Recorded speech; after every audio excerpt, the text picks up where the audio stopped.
Hello, in this video I want to show you how to make Instagram account private from business. First you need to open the Instagram app on your account and then go to the profile page. Here click on the three lines on the top right. Then click on the setting and privacy. Here just scroll down and find creator tools and controls. Here we can find the switch to account type and switch to personal account. Switch to personal account. Click on this red button and just wait.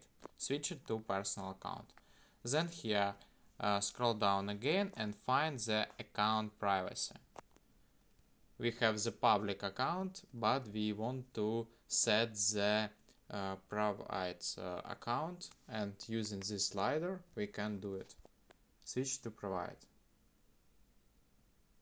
And as can we see, our account private, and this all for this option today for your account. Goodbye.